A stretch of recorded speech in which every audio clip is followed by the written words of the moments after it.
One day, James had to wait at the station till Edward and his train came in. This made him cross. Late again? Edward laughed, and James fumed away.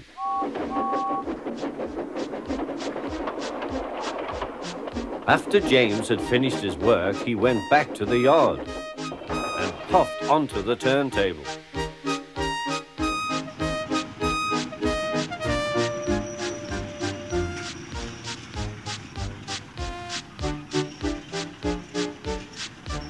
He was still feeling very bad-tempered. Edward is impossible, he grumbled to the others. He clanks about like a lot of old iron, and he is so slow he makes us wait. Thomas and Percy were indignant. Old iron? Slow? Why, Edward could beat you in a race any day. Really, said James, I should like to see him do it.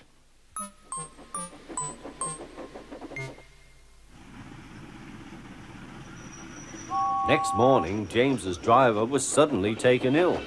He could hardly stand, so the fireman uncoupled James, ready for shunting. James was impatient. Suddenly, the signalman shouted. There was James puffing away down the line. All traffic halted, he announced at last. Then he told the fireman what had happened. 2 boys were on James's footplate fiddling with the controls. Phew! They tumbled off and ran when James started.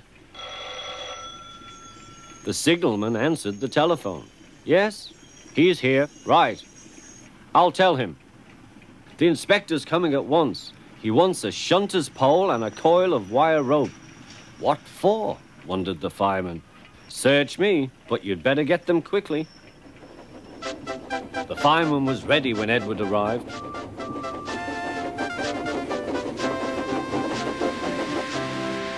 The inspector saw the pole and the rope. Good man, jump in. We'll catch him, puffed Edward. James was laughing.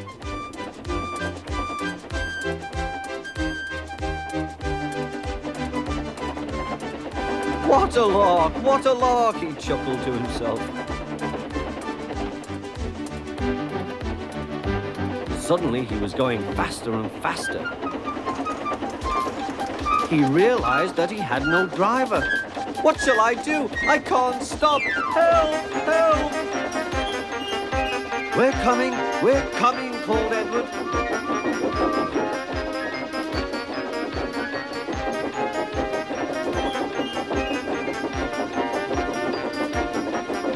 Edward was panting up behind with every ounce of steam he had. At last he caught up with James.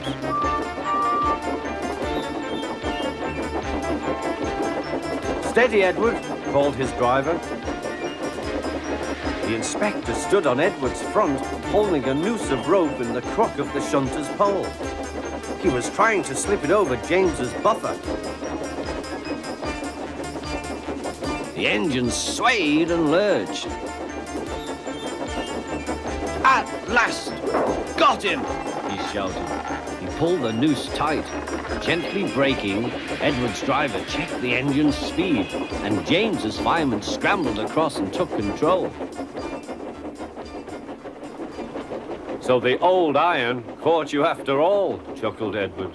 I am sorry, whispered James. Thank you for saving me. You were splendid, Edward. That's all right, replied Edward.